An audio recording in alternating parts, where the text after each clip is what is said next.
Okay, so today we will do some more problems which use Lagrange's mean value theorem.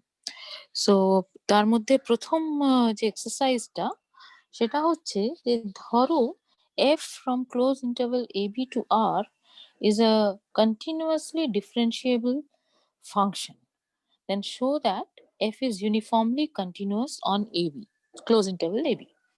তো এটার মানে কি সেটা আমি একটুখানি আগে ক্ল্যারিফাই করি যে কন্টিনিউয়াসলি ডিফারেন্সিয়েবল মানে হচ্ছে যে ডেরিভেটিভ উইল এক্সিস্ট এভরিওয়্যার আর যে ডেরিভেটিভটা ডিরাইভড ফাংশনটা সেটাও কন্টিনিউয়াস হবে on the close interval A B. এবার ক্লোজ ইন্টারভাল এবি যেই বলছি তার মধ্যে ডিফারেন্সিয়েবিলিটির মানে হচ্ছে এ পয়েন্টে তোমার রাইট ডিফারেন্সিয়েবিলিটি, বি পয়েন্টে লেফট ডিফারেন্সিয়েবিলিটি, এটা আমরা সিদ্ধান্ত নিয়েছিলাম। আর বাকি জায়গায় তো ডেরিভেটিভ বলতে যা বোঝায়, তাহলে এফ প্রাইমটা পুরো ক্লোজ ইন্টারভাল এবির ওপরে ডিফাইন্ড থাকবে আর কন্টিনিউয়াস হবে। এইরকম ফাংশন দেওয়া আছে। ইন জেনারেল যদি derivative of a function is continuous then that function is called continuously differentiable.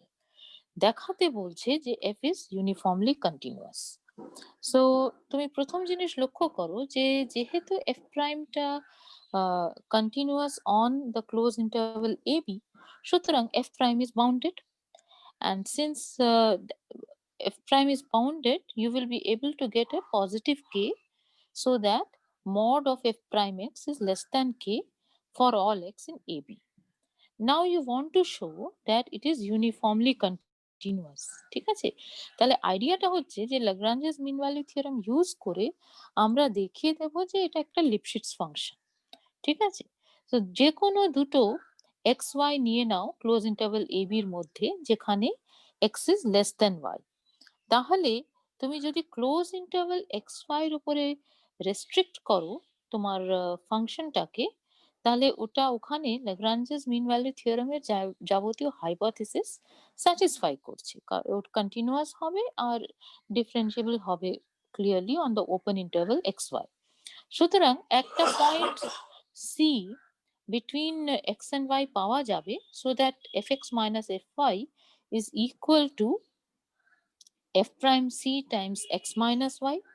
আর এবারে দুদিকে তুমি যদি মড নিয়ে নাও তাহলে তুমি কি পাচ্ছ, mod of f x minus F Y is equal to mod of F prime C times mod x minus y. এইরকম একটা ফর্মুলা তুমি পেয়ে যাচ্ছ। আর তোমার derivative is bounded, so therefore this is going to be less than k times mod x minus y, right? So f is a Lipschitz function, that is what you got. Take any xy in close interval ab, you have got that mod fx minus fy is less than capital K times mod x minus y.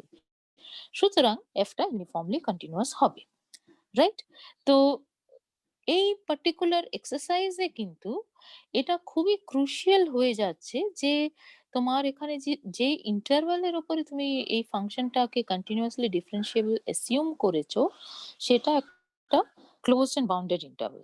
ঠিক আছে, আর একটা জিনিস প্রমাণ করার সময় হয়তো খেয়াল করেছো যে তোমার এন্ড পয়েন্টে আসলে ডিফারেন্সিয়াবিলিটি ওয়াজ নট রিকোয়ার্ড। হ্যাঁ, যদি ওপেন ইন্টারভাল এ বি তে ফাংশনটা except for this boundedness of differentiability, ওটা যে বলতে চাইছি সেটার জন্য আমি এন্ড পয়েন্টে ওটা ডিফারেন্সিয়েবল ইত্যাদি এগুলো ধরে নিয়েছি। তো আমি যেটা বল পয়েন্ট আউট করতে চাইছি যে এই অঙ্কটাকে একটু অন্যভাবে ফর্মুলেট করা যায়, যে ধরো একটা ফাংশন দেওয়া আছে on close interval ab to r which is differentiable in the open interval ab, and suppose that the derivative function on the open interval ab is bounded, তাহলেই তুমি এটা ক্লেম করে ফেলতে পারবে যে f is uniformly continuous on close interval ab। ঠিক আছে, একই ধরনের আর্গুমেন্ট দেবে কিন্তু ওইভাবে ফর্মুলেট করা যায় প্রবলেমটাকে। ওকে, তো এবারে আমি বলছি যে ওখানে যদি আমি এই বাউন্ডেড ইন্টারভাল ইত্যাদি না নিই তাহলে কিন্তু রেজাল্টটা ট্রু নাও হতে পারে। তো প্রশ্নটা যেটা দিয়েছে পরের এক্সারসাইজে সেটা হচ্ছে এই 2.23 যে illustrate by an example that a continuously differentiable function need not be uniformly continuous. All right, so obviously you can expect যে ফাংশনটার এক্সাম্পল যেটা তুমি ভাবতে চাইবে সেটা একটা ক্লোজ এন্ড বাউন্ডেড ইন্টারভ্যালের উপরে নেবে না, কারণ নিলে তো দেখেই ফেলেছো যে ওখানে ওটা continuously differentiable implies uniform continuity হচ্ছে। So a very simple example is fx is equal to x squared on the whole real line. তাহলে তুমি এখানে যদি ডেরিভেটিভ অফ fx দেখো, that is just twice x, and 2x is continuous on the whole real line. So f is a continuously differentiable function on the whole real line. কিন্তু এটা আমরা দেখেছি যে এটা uniformly continuous on the whole real line হয় না, right? So this is one example telling you that আমাদের cautiously result গুলোকে apply করতে হবে। Okay, so now let us look at some similar type of results. পরের এক্সারসাইজে দেখো বলছে যে ধরো যে কোনো ইন্টারভ্যালের উপরে একটা ফাংশন যদি দেওয়া থাকে which is differentiable, আর অ্যাকচুয়ালি যে কোনো ইন্টারভ্যাল বলেনি, ওপেন ইন্টারভ্যাল বলেছে, ঠিক আছে? তো suppose I take a differentiable function on an open interval, তাহলে দেখাতে বলছে যে proof that F prime is bounded on I if and only if f is a Lipschitz function on I. তো আইডিয়াটা তো পেয়েই গেছো, তাই না? মানে অন্তত এক দিকটা যে আমার যদি f প্রাইমটা বাউন্ডেড হয় তাহলে f টা Lipschitz ফাংশন হবে, সেটা আমরা এক্ষুনি যে রেজাল্টটা ডিসকাস করলাম সেই একই ধরনের আর্গুমেন্টটা লিখলেই আমার কাজটা হয়ে যাবে। Your interval is an open interval and you are given that it is the derivative is bounded, ঠিক আছে? তাহলে মিন ভ্যালু থিওরেমটা লাগাও, মিন ভ্যালু থিওরেম লাগালেই তুমি পেয়ে যাচ্ছ একদম আগের রেজাল্টের মতন ফলো করলে যে ফাংশনটা লিপশিটস ফাংশন হবে। করতে আর যেটা বাকি আছে সেটা হচ্ছে তোমাকে দেখাতে হবে যে this is an if and only if condition. So তুমি যেটা দেখাবে যে ধরে নেবে যে এফটা একটা লিপশিটস ফাংশন, আর দেখাবে যে ওটার ডেরিভেটিভটা বাউন্ডেড হবে, কিন্তু ব্যাকগ্রাউন্ডে ফাংশনটা ডিফারেন্সিয়েবল দেওয়া আছে। হ্যাঁ, you are given a differentiable Lipschitz function, then you have to show that F prime is bounded. মানে এটা কখনোই তুমি ক্লেম করার চেষ্টা করছো না যে একটা লিপশিটস ফাংশন হলেই আমি ওটা ডিফারেন্সিয়েবল হবে বা কিছু। ওই অত সব আমি কিছুই বলছি না, ঠিক আছে? এটলিস্ট এই অঙ্কে বলা হচ্ছে না। তাহলে করা যাক। তো আমি এই ফার্স্ট পার্টটা লাইন বাই লাইন বললাম না, কারণ এটা একই ধরনের আর্গুমেন্ট। সেকেন্ড পার্টের জন্য ধরো যে এফটা লিপশিটস ফাংশন, তাহলে কি জানা আছে যে একটা পজিটিভ কে পাওয়া যাবে, so that for any x y in the interval capital I, mod fx minus fy is less than k times mod x minus y. ঠিক আছে? তাহলে আমরা এবারে দেখতে চাইছি যে এটার ডেরিভেটিভটা বাউন্ডেড হবে। তার জন্য আমি যেকোনো একটা পয়েন্ট i এর মধ্যে নিয়ে নিলাম, আর একটা h নিলাম a non zero, so that a plus h is in I. এটা আমি এনশিওর করে নিতে পারি because I is an open interval, আমাকে কোনো রকমের কোনো বাধা ফেস করতে হচ্ছে না। আমি একটা I এর পয়েন্ট মানে ইন্টেরিয়র পয়েন্ট, সো ওটাকে ঘিরে একটা নেইবারহুড I এর মধ্যে রয়েছে। So I can take suitably small h so that a plus h is in I. তাহলে এই যে ফর্মুলাটা তুমি পেয়েছো বিকজ f is Lipschitz, ওখানে x এর বদলে তুমি a plus h যদি লেখো আর y এর বদলে a লেখো, তাহলে কি পাচ্ছ? mod of fa plus h minus fa is less than k times mod h, right? mod x minus y টা এই ক্ষেত্রে mod h হয়ে যাচ্ছে, a plus h minus h। তাহলে since h is non-zero, you can just divide by mod h, and what do you get? You get mod of fa plus h minus fa divided by h is less than k, right? এবারে what you do is you apply limit h tending to 0 on this inequality. তাহলে তুমি observe করো যে modulus is a continuous function, right? আর তোমার function F যেটা সেটা differentiable দেওয়া আছে। সুতরাং limit h tending to 0 mod of fa plus h minus fa divided by h will exist for sure. And what will be its value? Its value will be equal to modulus of limit h tending to 0 fa plus h minus fa by h, because mod is a continuous function, and that is equal to mod of f prime e, right? Because f is differentiable. তাহলে এই left hand সাইডে যেটা ছিল সেটার উপরে limit লাগিয়ে তুমি পেয়ে যাচ্ছ, রাইট হ্যান্ড সাইডে তো কনস্ট্যান্ট রয়েছে ক্যাপিটাল কে, তাই না? So applying you taking the limit, sorry, extending to zero, what do you get? That mod of F prime A is less than K. তাহলে যে কনস্ট্যান্ট কেটা তুমি চুজ করেছিলে to describe that f is a Lipschitz function, ওই k দিয়েই তুমি ডেরিভেটিভটাকে bound করে দিতে পারছো। এক মিনিট ভাবলে বুঝতেই পারবে যে ইট মেক সেন্স আর কি। তো this is one particular problem. Okay, তাহলে একটা দিক আমি ডিটেলসে করলাম, অন্যটা যেহেতু আগেরটা আমাদের করা ছিল সেই জন্য আমরা ওটাকে আর লাইন বাই লাইন বললাম না, ওটা একটু কেয়ারফুলি দেখো, একই আর্গুমেন্ট। তো অবভিয়াসলি এর এই রকম রেজাল্ট দেখাতে প্রশ্নটা চলে আসে, যেটা আমাদের নেক্সট রেজাল্ট, যে একটা এক্সাম্পল দাও যাতে মানে of a Lipschitz function which may not be differentiable, right? Because আমরা বললাম তো যে আমার ডিফারেন্সিবিলিটিটা আছে ব্যাকগ্রাউন্ডে, তারপরে we are saying that the derivative is bounded if and only if the function is Lipschitz, তাই না? তো একটা অন্তত এক্সাম্পল দেওয়াটা দরকার, যে Lipschitz ফাংশন হলেই যে ডিফারেন্সিয়েবল হবে ইট ইজ নট নেসেসারি। তো এক্সাম্পল ইজ ভেরি সিম্পল। একাধিক এক্সাম্পল তৈরি করে ফেলতে পারো। আমি একটা তৈরি করলাম কি, যে আমি fx is equal to x নিলাম। So let us just try to draw the graph of this guy between 0 and 1, and 2x minus 1 নিচ্ছি যখন 1 less than x less than 2। এটা র্যান্ডমলি নিচ্ছি। দ্য অনলি পয়েন্ট ইজ যে তোমার একটা interior পয়েন্টে তুমি ডেরিভেটিভটা শার্পলি চেঞ্জ করে দিচ্ছ, দ্যাটস অল। তাহলে ধরো 0 থেকে 1 অবধি তুমি fx is equal to x এইভাবে যাচ্ছ, right? So something like this, and then you just increase the slope, so it becomes something like this.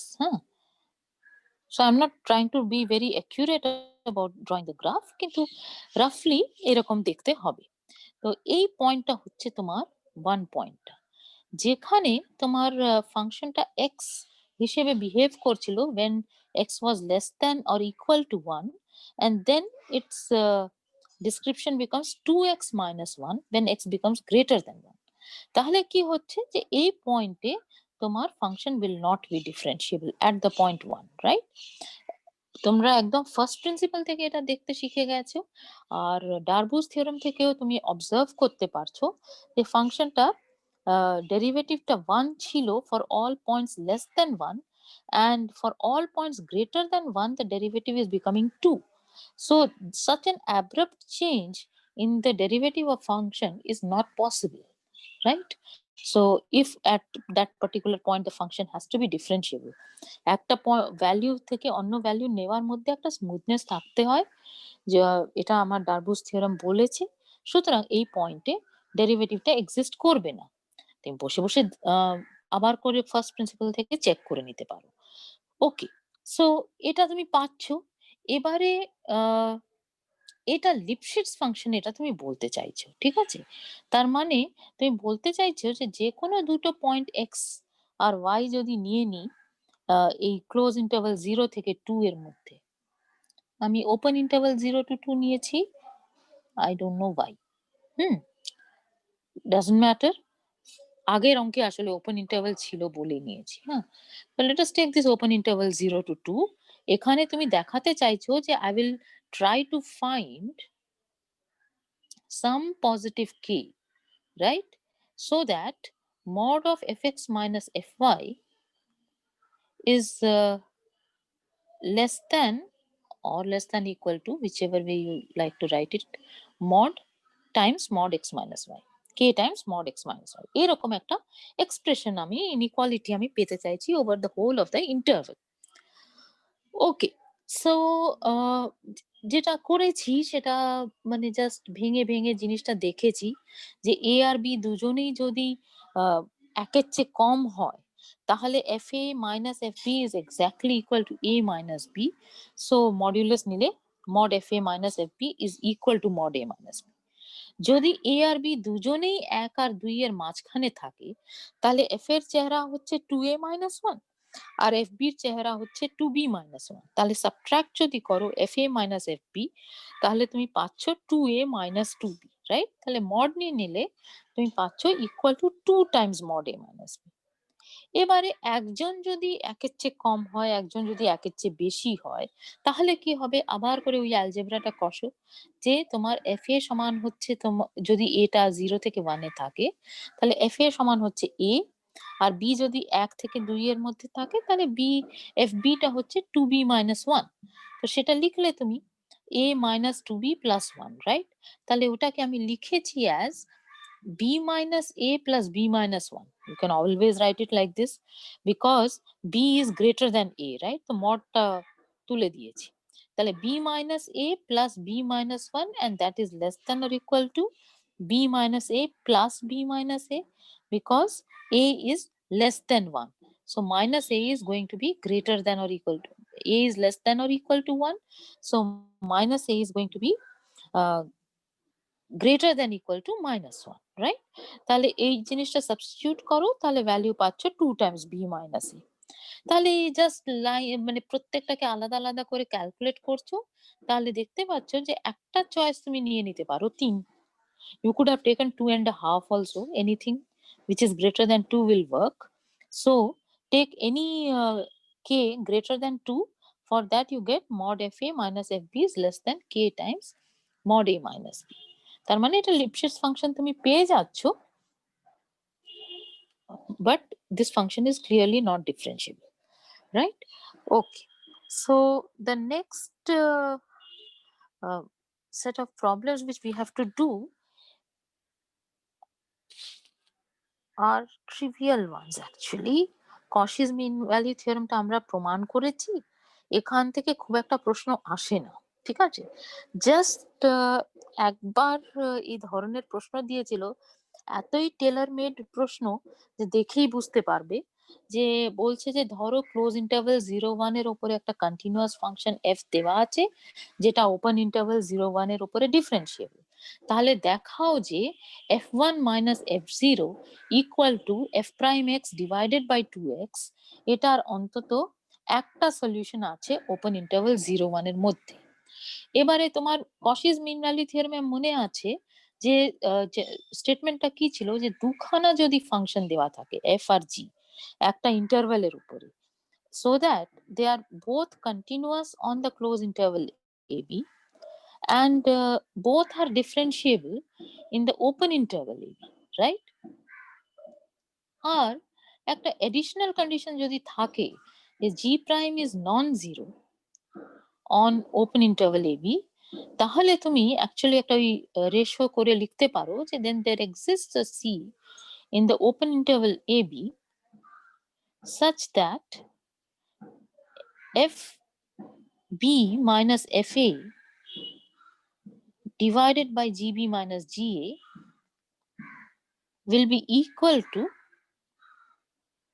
f prime c divided by g prime c. So this was our statement of Cauchy's mean value theorem. And you look at your problem, এই প্রবলেমে ডান পাশে তোমার লেখা আছে যে f prime x divided by 2x, এই জিনিসটা should be equal to f1 minus f0 for some x in open interval 0 1. বলছে এটার একটা সলিউশন থাকবে, জাস্টিফাই করো। তাহলে তুমি বুঝতেই পারছো যে তুমি যদি gx কে x স্কোয়ার নিয়ে নাও, তাহলে তার ডেরিভেটিভটা 2x হয়, আর gx যদি ইকুয়াল টু x স্কোয়ার নিয়ে নাও, তাহলে ওর ডেরিভেটিভটা ওপেন ইন্টারভ্যাল 0 1 এ কোথাও ভ্যানিশ করছে না, তাই না? তাহলে যাবতীয় যে নাইস কন্ডিশনস তুমি চাইছো সবগুলোই হোল্ড করে যাচ্ছে, আর g1 is equal two 1, g0 is equal two 0। Just substitute করে দাও, তাহলেই তুমি সলিউশনটা পেয়ে যাচ্ছ, right? So just look at your Cauchy's mean value theorem and from there it will follow. Okay, Next problem is also similar. Here they have given you a continuous function on closed interval 0 1, differentiable in open interval 0 1, and they are asking you to show that there is at least one x in open interval 0 1 for which f1 minus f0 is equal to f prime x divided by 3x squared. So again, বুদ্ধিটা কি লাগাবে, খুব সাবধানে অঙ্কগুলো বানানো। Close interval 0 1 দেওয়া আছে, সুতরাং gx is equal to x cube যদি নিয়ে নাও, এই ডিনোমিনেটরের ডেরিভেটিভটা দেখে তুমি গেস করতে পারবে। 3x স্কোয়ার্ড লেখা আছে, সুতরাং আমি x কিউব নিয়ে নেব। আর যেহেতু ইন্টারভালটা ক্লোজ ইন্টারভাল 0 1 দেওয়া আছে, সেই জন্য g1 টা 1 আর g0 টা 0 হচ্ছে, সুতরাং আমার কোনো অসুবিধে নেই। আমি জাস্ট ওইটা নিয়ে কশিস মিন ভ্যালিউ থিওরেম লাগালে আমার উত্তরটা এসে যাবে। তো very straight forward type of thing. সেটা তুমি জাস্ট সাবধানে লিখবে। লেখার সময় যাবতীয় কন্ডিশনস গুলো কিন্তু পরিষ্কারভাবে লিখবে, যে ফাংশনটা নিলাম সেটা কন্টিনিউয়াস হচ্ছে, ডিফারেন্সিয়েবল হচ্ছে, তার ডেরিভেটিভটা ওপেন ইন্টারভালে 0 হচ্ছে না, ইত্যাদি ইত্যাদি সব রকমের গল্প কিন্তু পরিষ্কার করে লেখার প্রয়োজন আছে। ওকে, মিস করলে মার্কস ডিডাক্টেড হবে। ওকে, নেক্সট একটা যেটা বলেছিলাম যে একটা অন্তত জিওমেট্রিক ইমপ্লিকেশন আমরা ল্যাগ্রাঞ্জেস মিন ভ্যালু থিওরেমে দেখব। সেটা হচ্ছে যে তোমার ফাংশনের বিহেভিয়ারটা ডিটারমিন করা যায় by looking at the derivative, one type of behavior at least, by looking at the derivative of the function. একাধিক জিনিস অবজার্ভ করা যায়, তার মধ্যে একটা কে আমরা ফোকাস করছি। সেটা কি, যে একটা special type of functions K monotone functions বলে। মোনোটোনের তুমি যদি একেবারে ট্রান্সলেট করো, মানে সিনোনিমটা দেখো, ওটার মানে হচ্ছে বোরিং। ঠিক আছে, মানে একরকম থাকে যে জিনিসটা, সেটা মোনোটোনাস। তাহলে মোনোটোন ফাংশন মানে হচ্ছে এমন একটা ফাংশন যেটা একটা পার্টিকুলার প্রপার্টি একরকমই রেখে যায় through out it's domain of definition. What is that property? যে আইদার ওটা ক্রমশ বাড়তেই থাকবে অথবা ওটা ক্রমশ কমতেই থাকবে। ঠিক আছে, তো মোনোটোন মানে বোরিং। তাহলে যদি তুমি ইংরেজি ভাষার অর্থ হিসেবে ভাবো, তাহলে যে যে পরিস্থিতিগুলো মোনোটোন সেগুলো মোটেই মানে ভালো লাগে না, ইন্টারেস্টিং লাগে না। কিন্তু monotone functions are very nice functions which you will discover as you go on studying your doing further studies আর কি। ঠিক আছে, তো এটা ফার্স্ট আমরা অবজারভেশন করছি যে আমার একটা ইন্টারভ্যালের উপরে একটা ফাংশন দেওয়া আছে, সেটাকে আমি মোনোটোন ইনক্রিজিং বলবো যদি যখনই এক্স লেস দেন ওয়াই তখন f x less than or equal to f y হবে। ঠিক আছে, আর স্ট্রিক্টলি মোনোটোন ইনক্রিজিং বলবো যদি এক্স যখন লেস দেন ওয়াই তখন এফ এক্সটা লেস দেন এফ ওয়াই হবে। ঠিক আছে, এই যে নমেনক্লেচারটা, এই নমেনক্লেচারটা খুব ইউনিফর্ম না। অনেক বইয়ে দেখবে যে যেটাকে আমরা স্ট্রিক্টলি মোনোটোন ইনক্রিজিং বলেছি সেটাকেই মোনোটোন ইনক্রিজিং বলে, আর যেটাকে আমরা মোনোটোন ইনক্রিজিং বলেছি সেটাকে মোনোটোন নন ডিক্রিজিং বলে। ঠিক আছে, তো এটা ভাষাটা তুমি কি ব্যবহার করবে সেটা খুব ক্রুশিয়াল না, কিন্তু বেসিক্যালি বেশি ভালো নিশ্চয়ই করে বোঝা যায় মোনোটোন নন ডিক্রিজিং বললে, কিন্তু তাতে একটু বেশি লিখতে হয়। So we are avoiding that. আর আমরা যেটা করব, এম আই লিখে দেব মোনোটোন ইনক্রিজিং এর জন্য, আর এম ডি লিখে দেব মোনোটোন ডিক্রিজিং যখন মিন করব, just to shorten our notation. Okay, যে জিনিসটা মোনোটোন ইনক্রিজিং এর জন্য বলছি সে একই জিনিস মোনোটোন ডিক্রিজিং এর ক্ষেত্রেও বলতে পারো, যে মানে ডেফিনিশন একই রকম হবে, যে একটা ফাংশন মোনোটোন ডিক্রিজিং হবে যদি যখনই এক্সটা ওয়াই এর থেকে ছোট তখন এফ এক্সটা এফ ওয়াই থেকে বড় বা সমান হবে, মানে এই ধরনের গ্রাফ হবে, রাইট? আর বা এইরকমও হতে পারে, কিছুটা কনস্ট্যান্ট থাকলো তারপরে নামলো, এই ব্যাপারটা ঘটতে পারে, f x greater than equal to f y. আর স্ট্রিক্টলি মোনোটোন ডিক্রিজিং মানে এই যে প্রথমটা ছবিটা আঁকার চেষ্টা করলাম, এই রকম জিনিস হলে তখন ওটাকে স্ট্রিক্টলি মনোটোন ডিক্রিজিং বলবো। এবারে এটা আমরা খুব ডিটেইলস এ মনোটোন ফাংশনস পড়বো না। অনেক রকমের সুন্দর, সুন্দর কথা বলা যায়। একটা জিনিসই জাস্ট বলতে চাইছি যে আমরা দেখিয়ে দিতে পারি যে যদি একটা ফাংশন আ একটা ইন্টারভ্যাল এর উপরে ডিফাইন্ড থাকে which is continuous আর যেটা ইন্টেরিয়র অফ দ্য ইন্টারভ্যাল এর মধ্যে যদি ডিফারেনশিয়েবল হয়, তাহলে আমরা একটা বক্তব্য রাখতে পারি। যে ডেরিভেটিভ যদি পজিটিভ হয় for all T belonging to interior I, then f is strictly increasing. Derivative যদি লেস দ্যান 0 হয় for all T belonging to interior I, then f is strictly decreasing. আর f prime t যদি 0 হয় for all t, then f is constant. তাহলে এইভাবে আমি থিওরেমের স্টেটমেন্টটা লিখছি, কিন্তু জেনারেলি এটার মধ্যে এই জিনিসগুলো তুমি খুব করোলারি হিসেবেই ভেবে নিতে পারো যে এফ প্রাইম টি যদি গ্রেটার দ্যান ইকুয়াল টু 0 হয়, তাহলে F will be increasing, monotone increasing.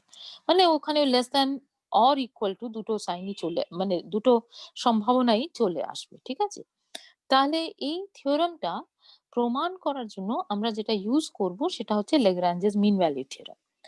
থিওরামের দিকে আরো একটু মনোযোগ দিয়ে তাকাও যে ইন্টারভ্যালের উপরে কিন্তু তুমি কোনো রকমের কন্ডিশন লাগাওনি। হ্যাঁ, ইন্টারভ্যালটা তোমার যে কোনো ইন্টারভ্যাল হতে পারে, আর ফাংশনটা এমন যে ওই ইন্টারভ্যালের উপরে কন্টিনিউয়াস আর ইন্টেরিয়র অফ দ্য ইন্টারভ্যালের উপরে ডিফারেন্সিয়েবল।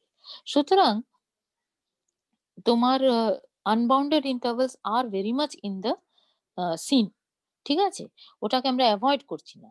কিন্তু যখন আমরা এটা প্রমাণ করতে বসবো, তখন going to restrict this function on closed and bounded sub intervals of the given interval করে ওখানে গল্পটা বলতে পারলেই আমার কাজটা হয়ে যাবে। এটা আমরা দেখতে পাবো।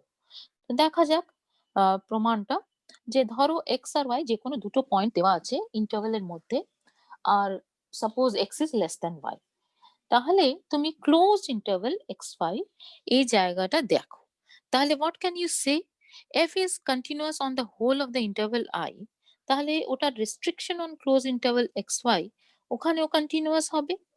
আবার function is differentiable in the interior of I, সুতরাং in the interior of the close interval xy তেও ওটা ডিফারেন্সিয়েবল হবে। সুতরাং আমি অবশ্যই করে এই ফাংশন যেটাকে আমি ক্লোজ ইন্টারভ্যাল xy এর উপরে রেস্ট্রিক্ট করছি, তা সেখানে আমি মিন ভ্যালি থিওরেম তার উপরে লাগাতে পারি। সুতরাং আমি একটা c point in the open interval x to y পেয়ে যাব, so that fy minus fx is equal to y minus x times f prime c. This is all you really need, ঠিক আছে? এরপরে তুমি জাস্ট পড়তে শুরু করো বিভিন্ন রকমের সিচুয়েশন। তাহলে তোমার যদি ডেরিভেটিভটা সব জায়গায় পজিটিভ হয়, তাহলে তুমি দেখো যে কিরকম হচ্ছে যে y মাইনাস এক্স, এটা তো একটা পজিটিভ নাম্বার, কারণ yটা x এর চেয়ে বড় আর ডেরিভেটিভটা positive. So F prime C is greater than 0, তাহলে ডান পাশটা গ্রেটার দ্যান 0 হয়েছে, তার মানে বা পাশটাও গ্রেটার দ্যান 0, তার মানে f Y is greater than f x, right? তাহলে তোমার কি পেয়ে গেলে যে যদি এক্স লেস দ্যান ওয়াই হয়, তাহলে f x is less than f y. মানে তুমি যে কোনো দুটো পয়েন্ট চুজ করেছিলে ফ্রম দ্য ইন্টারভেল, সেটার জন্য এটা দেখিয়ে দিয়েছো। সুতরাং f is strictly increasing, right? Similarly ওই ওই ইকুয়েশনের দিকেই তাকাও, যদি ডেরিভেটিভটা 0 হয়, সরি আমি একটু স্টেপ জাম্পিং করে যাচ্ছি, ডেরিভেটিভটা যদি নেগেটিভ হয়, তাহলে তোমার ডান পাশে y minus x is positive, f prime c is negative, so the product is negative. তার মানে কি হচ্ছে fy minus fx টা less than 0 হয়ে যাচ্ছে, therefore what you are getting is that fx is greater than fy, তাই না?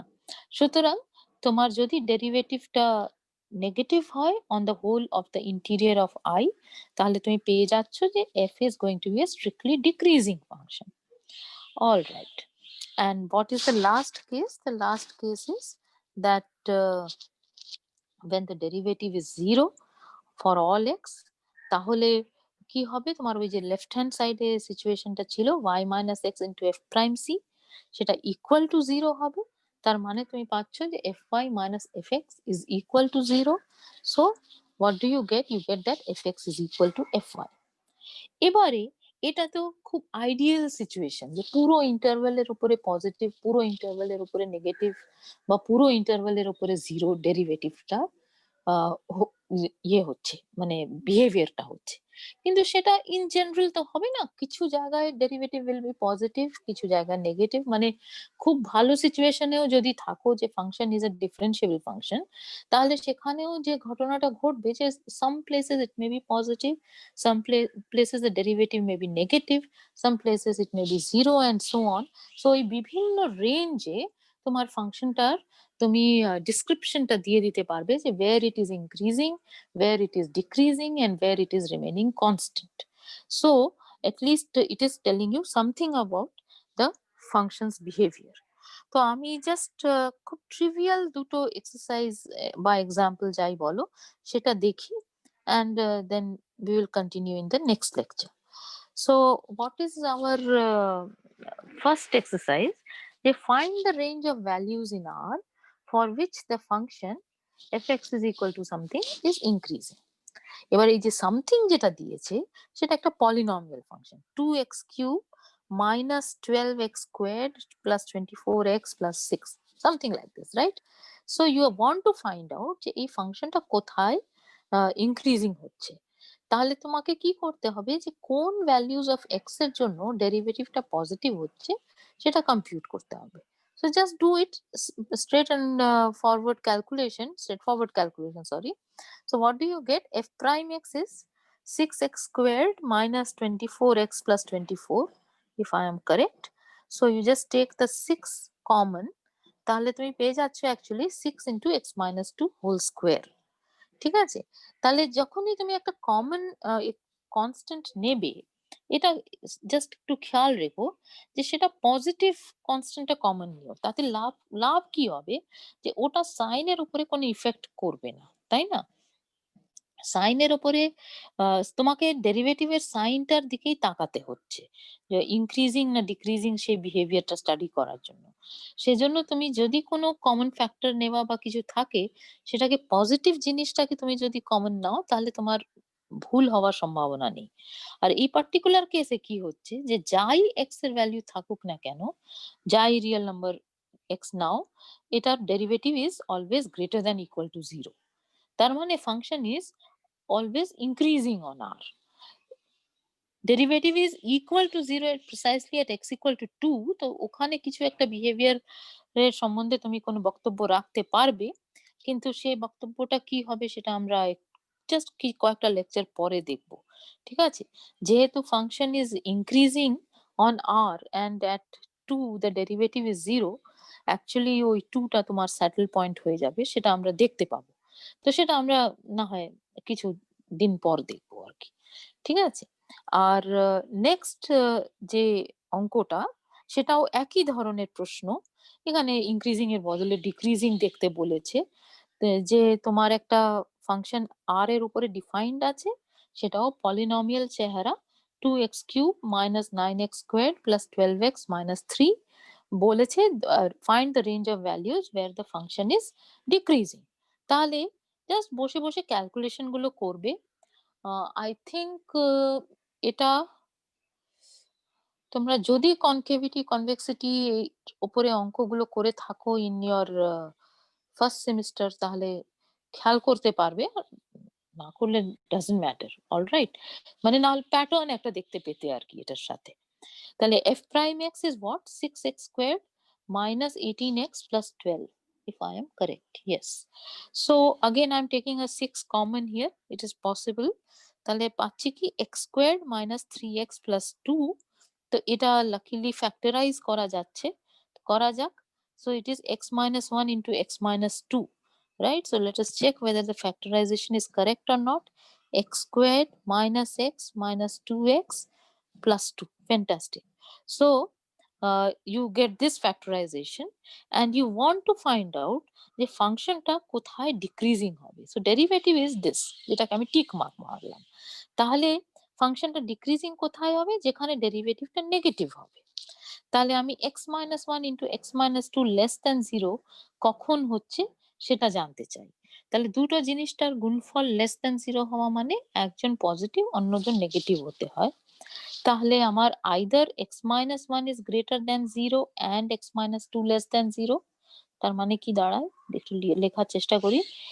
x টা 1 এর চেয়ে বড় আর 2 এর চেয়ে ছোট। তাহলে এটা তো মেক সেন্স, তাই না?